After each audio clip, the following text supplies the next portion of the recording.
Three Lives, Three Worlds. The Pillow Book. Upper Volume.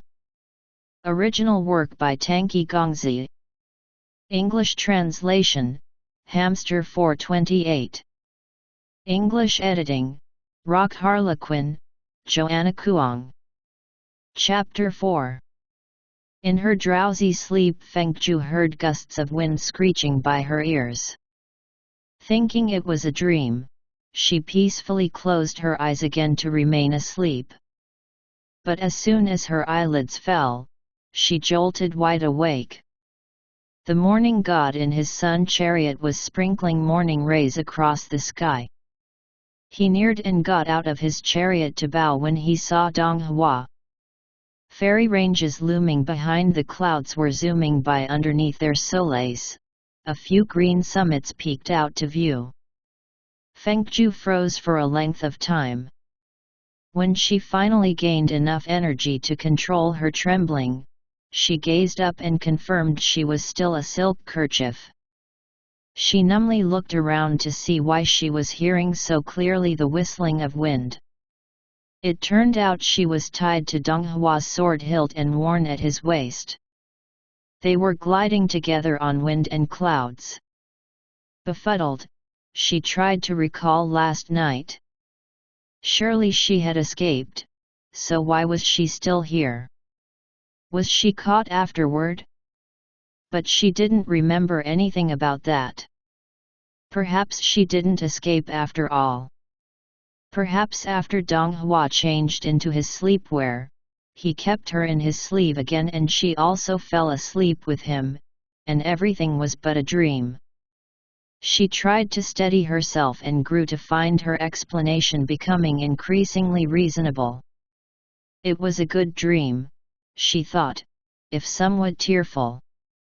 Only when Mount Fuyu appeared before her eyes and the melancholic wind whistled past her ears did she belatedly realize Donghua was having a duel with Yan Chaiwu today, and she just happened to have been unluckily brought along to the Southland. The feud between Donghua and Yan Chaiwu dated back to 300 years ago. According to legends, it started because of a woman. Of course this legend wasn't widely circulated, and everyone who knew the real story still felt that Donghua was innocent. That year when the Red Demon Lord Suyang intended to marry off his younger sister Princess Jihan to the deity clan, he looked left and right. And finally chose Donghua Daijun of Taichan Palace. What he didn't know was that his sworn brother the Blue Demon Lord Yan Chaiwu was already in love with the same renowned beauty of the demon realm. However, Jihan was a romantic. She had always preferred the poignant poetry and sorrowful music of refined gentlemen. Unfortunately for Yan Chaiwu, despite possessing the most refined names in the entire Southland, he was in reality a boorish brute. Princess Jihan didn't care for him at all. She had instead liked her brother's fine pick much better. There were times when she even praised Donghua in front of Yan Chaiwu. Her praises only served to fan Yan Chaiwu's brewing jealousy. Without anywhere to vent his frustration, he sent a duel invitation straight to Taichan Palace. Donghua at the time had been in seclusion for many years, but since his opponent sent an invitation right to his doorstep, he had no reason to refuse. After an earth-shattering battle on Mount Fuyu, Yan Chaiwu at last resorted to trickery. He used the soul-locking jade to trap an unsuspecting Donghua into the wicked lotus sphere, and this was how Fengju got her chance to keep him company for 3 months. At the time, Fengju was grateful to Yan Chaiwu for stirring up trouble and ruining Donghua's union with the demon clan.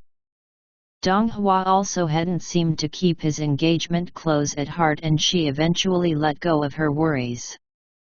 She hadn't imagined that in 3 months' time there would be a night when blooming flowers and high-lit lanterns would decorate the grounds at Taichan Palace.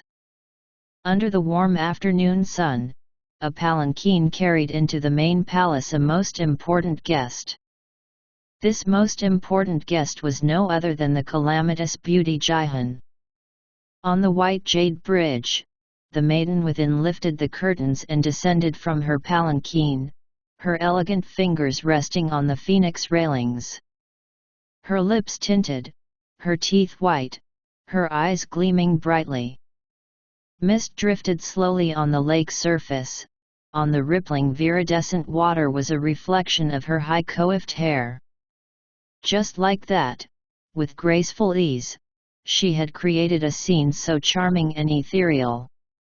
Even Fengju, who was leaning against Dong Hua's foot, felt light-headed from the sight. She was the last person in Taichan Palace to know what was happening that day on the White Jade Bridge.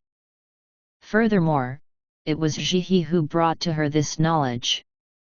It turned out Dong Hua had agreed to this marriage, and he even seemed to welcome the idea. Those few simple words drilled into her belated ears like a lightning bolt coming out of the blue. In an instant she felt her world had come crashing down.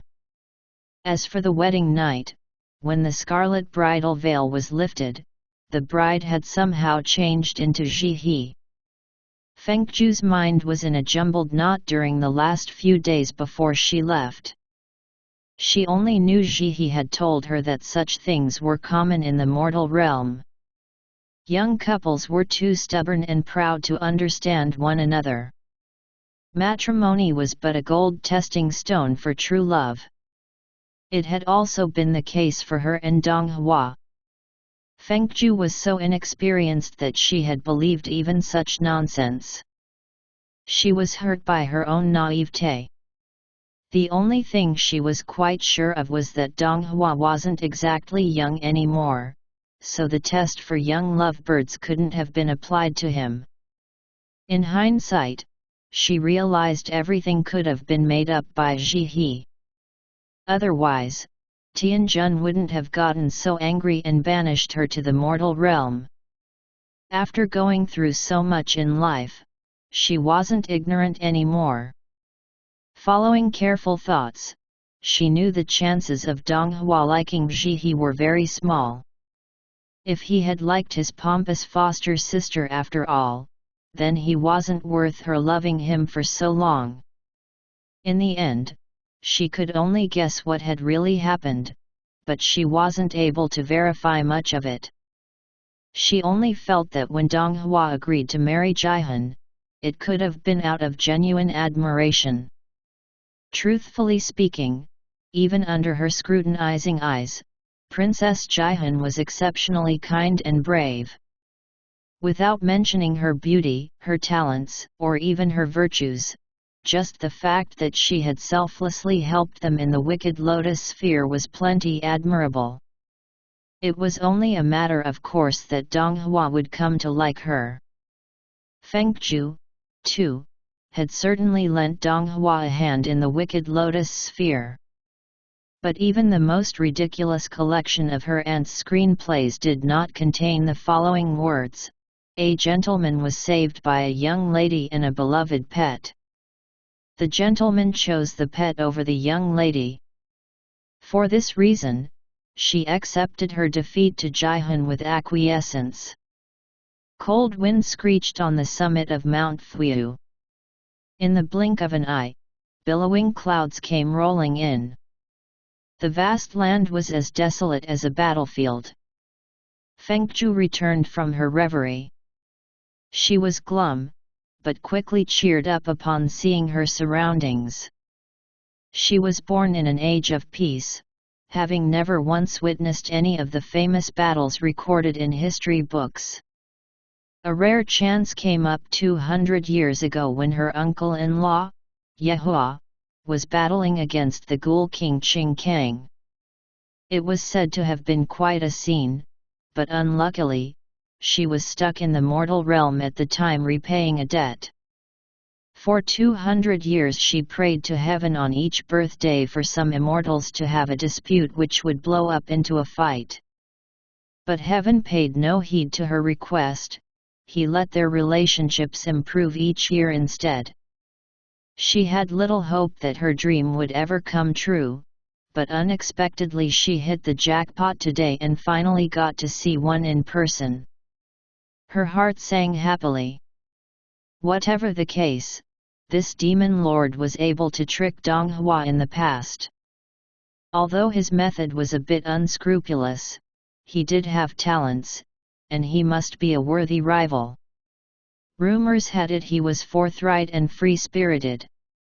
So free-spirited that 2 slams of his sledgehammer and a stamp of his feet would shake the mountains, a holler of his voice would move the wind and clouds. In Feng Zhu's imagination, this Yan Chaiwu should at least be that capable. She imagined and was fooled by her own imagination. With bated breath she waited for Dong Hua to fan away the heavy fog so that she could finally see this free-spirited warrior. Mount Fuyu was situated on the borderline between the Southland, which was under the jurisdiction of the Demon Clan, and the Westland, which was ruled by the White Fox family. It stood hidden within the clouds, and was a famous mountain known to both fairies and demons. Once the thick clouds dissipated, on Mount Fuyu stood not a man who carried a sledgehammer. Instead there was a very young and delicate youth outfitted in black. He impatiently bit on melon seeds while squatting on the mountain top. Husks were scattered all over the ground. Feng Zhu looked around. Perhaps clan lords were allowed to be a few hours late? Suddenly the melon seed-biting youth leapt onto a cloud and flew straight at them, his figure elegant, his lips rosy, and his teeth white. Which fairyland did this handsome man come from? She couldn't help but gape at him. The handsome youth stood on a cloud some meters away from them. He drew a long sword, and with murderous intent, pointed it at Dong Hua and shouted, "Damn you, Ice Face! Your Gramps has been waiting for half a day. What I hate the most are dawdling people. Don't be so afraid. Hurry and draw your weapon. Let's get this over with. Unless I give you a good pounding today, I won't be able to erase the humiliation in the past. I'll have your name rewritten backward this time." Shock is what Feng Zhu felt. She dumbfoundedly stared at the handsome young man who constantly called himself Gramps. Gulping, she understood from his words that he was Yan Chaiwu, one of the 7 lords of the Demon Clan. Yet it was still quite perplexing. She had heard all kinds of tales about him, and in a nutshell, they all agreed Yan Chaiwu was an oaf in both tastes and manners. For that reason Princess Jihan was unwilling to marry him. Could it be that even boorish men from the demon realm were all pretty boys like this? She couldn't help herself from imagining a little. What would the rumored gentleman look like, then?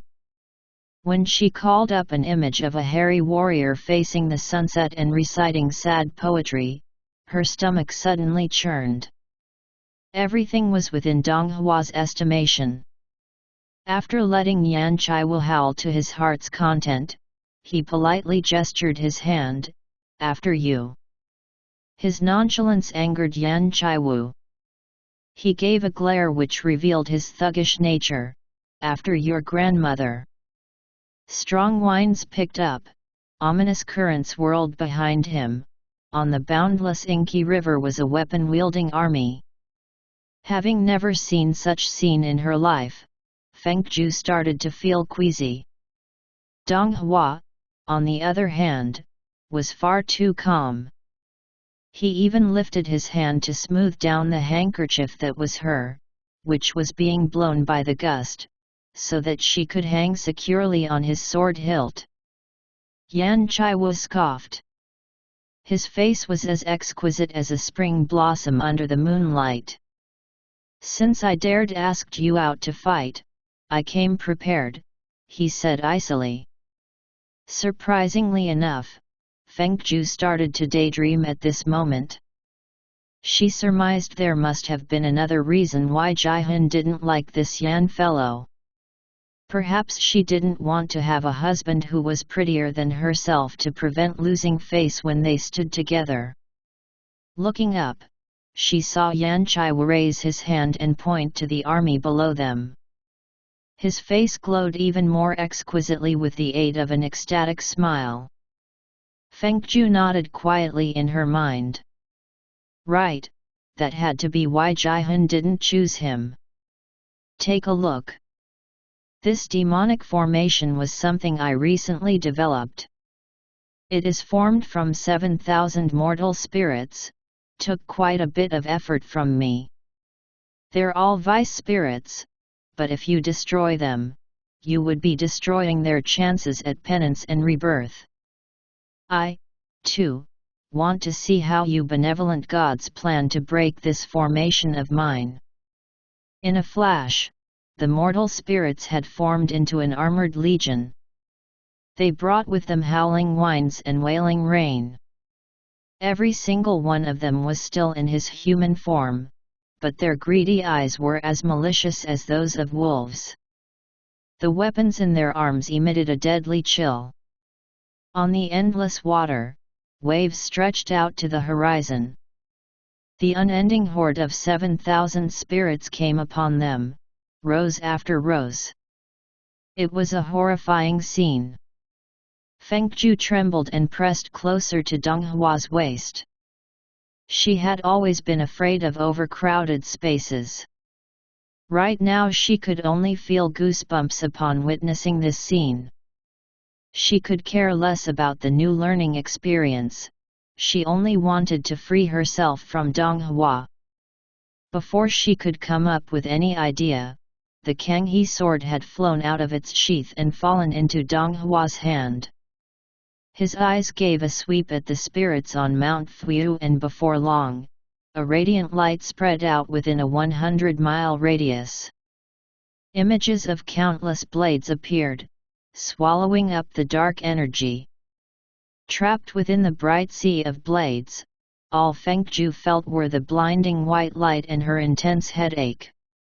She couldn't see what the swords were doing, she only felt as though she was also flying around frenziedly. By her ears were the terrible wailings intermixed with the growling wind and raging clouds. When she recovered, she was already back in Donghua's hand. Blood had dyed the water into a strange color. At times a sanguine fog rose to the banks, but as though it was a sea of deadly poison, wherever it went, trees and plants vanished into green smoke. By and by, Donghua's unfeeling voice broke through the air, "It's broken." Fengju's head pounded. Broken? What was broken? Ah, Yan Chaiwu's painstakingly created formation. Her eyes had only adjusted to the light when Yan Chaiwu's fury took over. I'll certainly be punished for using these 7,000 spirits in making this formation. Perhaps a thunderbolt is waiting for me. But as a god, shouldn't you do everything in your power to give them a chance? Since your sword is now stained with their blood, you've lifted onto your shoulders an immense sin. What's more, you acted without a hint of hesitation. Aren't you afraid there would be one day when the heavens apprehend you for your misdeed? Tiredly, Fengju chanted her Buddhist verses.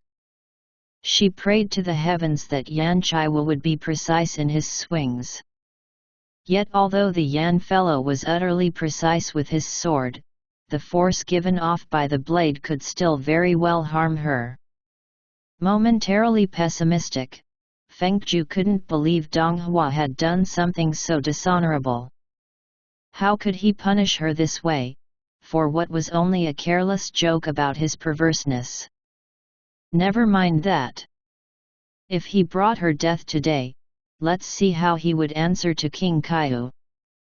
Let's see how her grandfather, her grandmother, her father, her mother, her older uncle, her aunt-in-law, her aunt, her uncle-in-law, her younger uncle, and her younger uncle-in-law would seek justice.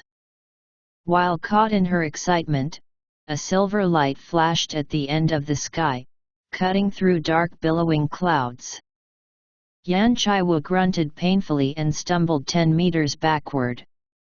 In the distant battlefield, Dong Hua's casual voice rang, "The sin of killing, you say?" Although it was calm, his voice carried a powerful undercurrent. "I haven't paid attention to war and peace these past millennia. But have you forgotten how I ruled the 6 realms during my reign?" Hails blew at Fengzhu, giving her another wave of migraines. "Dong Hua of yore?" "Ah! Dong Hua of yore." No one was more knowledgeable than Fengzhu regarding this topic. She couldn't remember a thing about King Kaihu's history nor her maternal family tree, but she could recite 3 days' worth of Dong Hua's past. Thanks to Dong Hua's good grace, she was able to rank first in every history class. Now that she was no longer related to Dong Hua, she allowed some of it to come back into her hazy mind. How funny it was that she could still remember each detail so vividly. Legends told of Pangu who, with the swing of his axe, created heaven and earth. The lighter entity floated up and became the sky, the denser one sank downward and became earth. The world was no longer a single mass thereafter. Finally there was yin and yang, and out of it were born the gods and demons who fought over the lands and seas for a place to reign. In ancient times the world wasn't as prosperous and there weren't as many rules and regulations. What were there? Were chaos and bloodshed. In those early days, the human clan and a part of the goblin clan hadn't yet been banished to the lower realm. But because they were born so little and meek, they had to lean on the 2 bigger heaven and demon clans and go through wretched days of dependency. Hundreds of million years passed by in a blink. Rarely was the world at peace. At times the demon clan reigned all, at times the gods, occasionally the ghouls luckily took over, yet each era was short-lived. Everyone yearned for a hero to arrive and unite the 6 realms, ending the ceaseless chaos. Most importantly, each had hoped he would be born from his own clan. In several short years, the 6 clans of fairy, ghoul, deity, demon, human, and goblin propagated exponentially. The territorial wars between the clans increasingly intensified. But heaven was heaven for its unpredictable ways. Amid the desperate search for a new hero, with neither a mother nor father, he sprang forth from the holy blue sea at the very end of the skies, a true child of heaven. Born in the East Land where good light shone, he simply took 2 characters and went by the name Dong Hua, brilliance in the East. He was Dong Hua Dai Jun. Although Dong Hua was destined to become a hero in that era and a legend for future ones, unlike Crown Prince Yehua of Zhukongdian, Dong Hua's birth was extremely quiet. There was no omens such as a golden nimbus spreading in the skies, or 49 5-colored birds circling the blue sea. It was so quiet, in fact, that no one knew now how he came into existence. Only a condensed version survived in a few chronicles. They said the king drank pure water from the source and absorbed natural essences to become an immortal life. But how did heaven give birth to him? Did he tumble out from a stone, or did a woodcutter find him squatting inside a bamboo and bring him home to raise? The records in the annals were brief, and not much else was documented. Despite having to shoulder onerous responsibilities since an early age, Dong Hua's childhood was utterly ordinary. He grew up alone at the Blue Sea. Without the protection of the deity clan, he was routinely harassed by the demons and ghouls from neighboring areas. In ancient times, one didn't learn from teachers. Everything Dong Hua knew was acquired through his fists, his lifelong legend built upon one bloodshed after another. His road to success was entirely different from that of Moi Wan, the god of music and war of many millennia before, or that of Lord Yehua in recent years. These two, one was raised by Fuxian, the other was taught by Ling Bao Tianzun of Shangqing and the benevolent Bodhisattva of the Western Heavens. Such were the traditional upbringings of noble families. Ever since she was young, Fengju had always been an avid fan of Dong Hua. At the outset, it was because he had saved her life, but on a deeper level it was due to a reverential admiration. To have single-handedly settled the world's chaos by himself with no one's help was, in her mind, an incredible feat. It wasn't an easy job, reigning over the world with powers to punish and kill. Pandemonium was sure to stir if even a slight trace of kindness existed. Only cold-blooded dispassion could tame turmoil and bring permanent peace. Even after the Heaven clan had grown more powerful each year, and Dong Hua had passed his reign on to Tianjun and retired to the 13th celestial heaven to enjoy his peace in Taichan Palace, he left behind so bloody a legend it still struck terror in people's mind. Thus this time when Yan Chaiwu thought he could use 7,000 spirits to control Dong Hua, one could hardly blame the king when he asked coolly whether Yan had forgotten about his past reign. Dong Hua wasn't a compassionate holy being, this fact had never changed. In the end, it was debatable, still, whether Dong Hua was a holy being or not. Fengju had long idolized Dong Hua since she was a child. To know more about him, she collected every document from heaven to hell which chronicled his past. Most of these historical records talked of Dong Hua's accomplishments, they were all honey to the ears. There was one sole ragged book of unknown origins that was different. In it, Dong Hua had once been appraised by Fuxian, and the latter concluded that the former's mind had reached the single-minded state within the 9 mental abidings. Either he could only dwell on goodness, or he could only dwell on evil.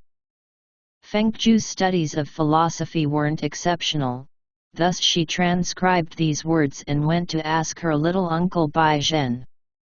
Bai Zhen wasn't quite a trustworthy source, but he had lived over 100,000 years. His understanding of philosophy was at least decent, and he explained to her like so, the so-called 9 mental abidings were nothing more than the 9 stages of samatha, namely inward abiding, continuous abiding, calm abiding, near abiding, harmonized abiding, stillness, supreme stillness, single-mindedness, and mental equanimity. If a person has reached the single-minded stage, it meant his heart has reached ultimate peace and no turmoil may reach him. Once his mind is at peace, it makes no difference whether he is good or evil. At the next equanimity stage, he would have transcended into an entirely different existence. There has only been the Buddha of the Western Heavens who has attained this level of enlightenment. To understand existence is to become the Buddha. To become the Buddha is to exist. Fengju patiently listened, and gained more headaches from the various abidings in her uncle's explanation. Anything that had to do with philosophy was indeed mystifying. But because she wanted to understand Dong Hua better, she returned home and secretly pondered over the subject.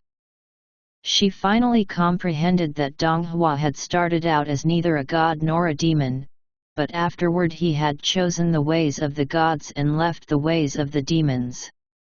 But she couldn't figure out why he chose the gods over the demons. In her young mind, besides their ancestries, there was no difference between the deity clan and the demon clan. Moreover, there were so many beautiful women in the demon clan. Besides her grandparents, only Jian, who resided at the 10-mile peach orchard, was closest in age to Donghua among the people she knew. With the excuse of coming across a difficult topic at school, she packed her things and flew to the peach orchard for help. She even took along her uncle Bai Zhen's new handmade jade hairpin as a token. It was a fabulous gift. Jian was rendered happy instantaneously. Peach blossoms went on for miles in April. Jian caressed the jade hairpin and pleasantly repeated her question, why did Donghua choose the deity clan? As if he had memorized the passages, he went on to recite, according to the historians, calamities fell upon the lands that year. Only the deity clan's territories were gifted with benign wind and rain, its people lived in prosperous peace. Upon seeking for the cause, Donghua found out it was because the deity clan had practiced all 5 commandments: no killing, no stealing, no lusting, no lying, and no drinking. Because of such praiseworthy morals, heaven was touched and watched over the deity clan. That was why Donghua decided to choose the deities over the demons and determined to devote his life from then on to saving others. As Fengju's awe of Donghua was increasing, Jian grinned and added, "Write your answer exactly like so, and you'll receive a high mark, I'm sure." "Are you saying there's more to it?" Fengju paused to ask amid taking notes. There was always more to it. And these hidden tales were so far from what was written. When they spoke of these hidden tales, Fengju had thought Jian was much more animated, entirely opposite from the bored face he wore in the last lecture. The hidden tales were as follows. It was said Donghua, since his birth from the Blue Sea, had gained excellent fighting skills through scuffles and skirmishes. However, he was apparently not interested in the unification of the world. The clans elsewhere beyond the Blue Sea were ceaselessly waging war with one another. A few minions who didn't have a chance to join the battles did not stay put and instead went to look for trouble by picking fights with Donghua. He naturally took care of each of them.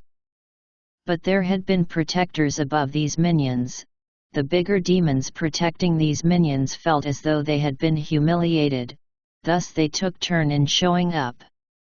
Above the minions were the cronies, above the cronies were the bosses. He kept taking care of them like this until one day, when he turned around to look, the biggest bosses had become his underlings. Jian held a wine cup as he mischievously smiled. Don't judge Donghua by the cold masks he puts on. In reality he's the object of many a woman's admiration.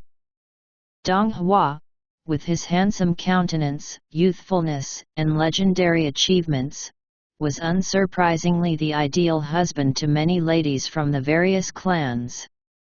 There was a young lady from a demonic family who was quite famous at the time, being crowned as the land's most sophisticated beauty. She was one of his admirers. This young lady longed for Donghua so fervently that one night she came and hid herself within his residence.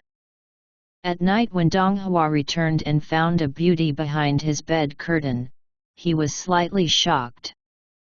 "Coming back so late at night, you've made me wait quite miserably, sire." Donghua bent down and lifted the maiden into his arms. Her breath quickened. "How impatient you are, sire." This impatient Donghua carried his beauty to the door, and without a change in his expression, threw her out in one quick toss. He didn't forget to latch his door and blow out the light. The young miss didn't give up right away. It took quite a few more tosses for her to eventually stop. But she had started a whole new trend. Although getting kicked out by Dong Hua was a guaranteed thing, word had it that he was at least kind enough to carry the lady from his bed to the door. Many young ladies felt that it was still worth it to be in his arms even for a few brief moments. From then on, the demonic ladies found ways to undo the force field he cast around his house, and raced each other to sneak into his bed. As time went on, Dong Hua became lazy and no longer bothered with a force field. He treated the act of throwing out a beauty each night before bed as a type of training, and was able to live in peace for many years. Then came a night when finally no more female crawled into his bed. This time it was a pair of painted brows and deep autumn eyes, a pretty boy. He brought the lad to the door and promptly flung him out. The young man wailed, "You carried all of them in your arms before throwing them out. Why did you grab me by the neck instead? You're not being fair." "Not being fair at all." Jian unhurriedly poured more wine into his cup. It was so bad that when Fuxian came to the Blue Sea and asked Dong Hua to come with him, Dong Hua followed with nary a word. Women from the deity clan at least had more restraints than those from the demon clan, but he wasn't ever truly at peace until the day he entered Taichan Palace. He feigned a sigh. For a hero to go into hiding like that, no wonder women are called tigresses. This is similar to Moiwan of Kunlun refusing to take female disciples. In the past, when your aunt became his student, she had had to dress as a boy. Fortunately, your aunt didn't walk on the same path as his previous female students. Otherwise Moiwan wouldn't be so lofty when he sees me now. After spilling other people's secrets, Jian freely reminded her, "Although it's as I told you, don't write such things in your essays at school. Teachers will only want the correct answers. However, correct answers and the truth are never the same." Fengju was happy to hear that Dong Hua found the women who liked him bothersome. But then she thought about herself and worried that he might not like her either. She held her notebook and worriedly asked Jian, "If he doesn't like women, nor does he like men, then does he not like anything?" Difficult question. Jian thought a while and replied, "I'm guessing Dong Hua might like furry velvety things." "He likes monkeys?" Fengju asked dejectedly. Then with a wounded look, she added, "What evidence do you have?" Clearing his throat, Jian replied, "Are all furry velvety things monkeys? How did that make you think of monkeys?" "It's not monkeys. I only thought since all three of his riding beasts are furry, he might prefer furry things more." Fengju immediately brightened up. She shape-shifted back to her original form. Her forelimb was still grasping onto her notebook. "I'm a furry animal too. Say, do you think he'd like me?" She then realized what she had said and hastily raised her paw to rub her nose. "That is. I was just asking out of curiosity." Jian said with some interest, "He likes slightly mightier ones. His riding animals have always been tigers and lions. Look at me. Am I mighty or not?" Fengju said as she bared her teeth and emitted a low growl. She was so naive then. If everything had stopped at that point, this would still be a harmless story. Before her eyes, Mount Fuya shook in tremors. Yan Chaiwa was covered in a dark glow. He swung the Suanja sword in every direction. Dong Hua stood atop a cloud, his robe fluttering in the wind. From his fingers materialized a large upside-down concave vessel. Fengju recognized it as the Tiankang cage. She had heard of this thing before. It was a treasure from Zhukongtian made from heavenly ice. Taking shelter inside would protect one's safety, and not even a hair follicle would be harmed. The Tiankang cage floated next to Dong Hua. Fengju held her breath as she watched him brush aside the lock of hair on her shoulder which had been snipped from the razor-sharp wind. Snipped hair? Fengju gazed up and down to realize that she had turned back to her human form. Strong gusts picked up, her silk skirt flapped in the wind. Fengju, whose mind worked especially well in these urgent instances, widened her eyes in surprise and said, You knew who I am? And you knew how to turn me back into my original form. At this, she was lifted into the air. Her anger flared. Then why didn't you uncover me from the start?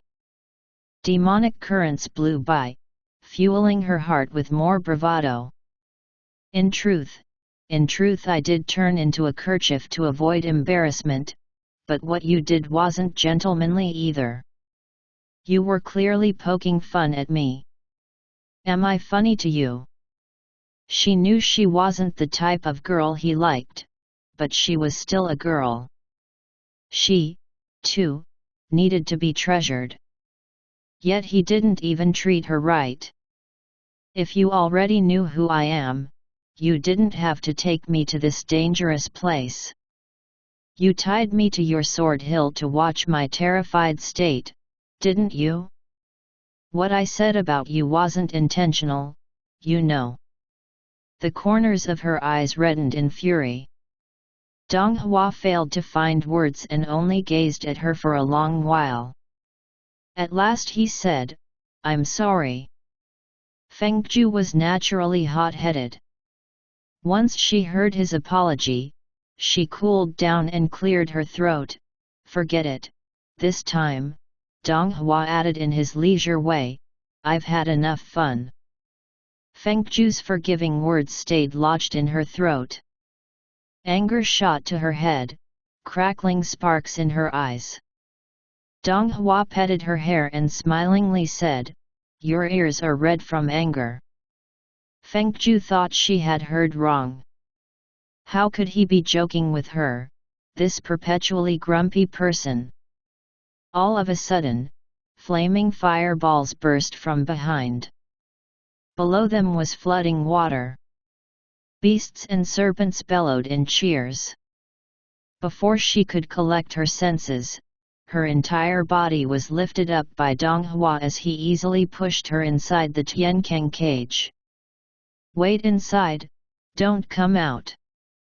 Fengju wanted to know what was going on. She groped along the cage wall when she thought she heard two faint words, Be good. Yan Chaiwu looked to the Tiankang cage where Fengju was and swung the Suanja sword straight at Dong Hua. Bastard, are you insulting me? Why did you bring your family along to our fight? One was a god from heaven. The other was a lord of the demons. Their moves were faster than any other fights. The earth altered colors continuously. At times spring rain fell to the ground, at times winter snow covered their sight. The four seasons changed within their sword movements. Sparks came out of their blades like fireworks atop the summit of Mount Fufu. Perched by the mountain shoulder, Fengju leaned against the wall of the Tiankang cage and watched the fight. She suddenly gasped as her tears welled up into a curtain of mist, covering everything behind it. Just a moment ago he was still in losing position, but he somehow turned it around. The long blade glinted, its deceptive angle aimed straight at Dong Hua's chest. Fengju's eyes flew open. The Suanja sword changed from white to red. It's a lie, a lie. Did it really stab him? But yet after 2 steps, oddly Yan Chaiwa was the one to groan in pain. The writhing serpent-like fog rapidly dispelled. Dong Hua with a palm strike pushed Yan Chaiwa away. Feng Zhu ducked in reflex. Suddenly a strong force pulled her from behind. Before she could anchor herself, she was whirled into the spinning cyclone. She heard Dong Hua shout after her, his husky voice different from the calm tone of normal days. His voice was livid within the howling whirlwind, Xiao Bai. Crouching within the flapping wind, Feng Zhu was rendered stupefied for a second. So this was how Dong Hua called her. To her, there was something special about his way of calling her by this childlike name. In fact, when she was little, she had been extremely envious of her aunt's name, Bai Qian. 2 characters, short and sweet. But the fact remained that her name would forever be 3 characters. She had hoped that they would at least be 3 catchy words, like her uncle's good friend Sumoy, whose name had a lyrical ring to it. If it was just Feng Zhu, it could at least be regarded as elegance in commonness or commonness in elegance, like those of the old moneys. But her family name had to be added to the appellation. At Tai's Hang Lejun's place, there was a young maid who was close to her. This girl was called Wuji Bei Feng Pill, Black Chicken White Phoenix Pill.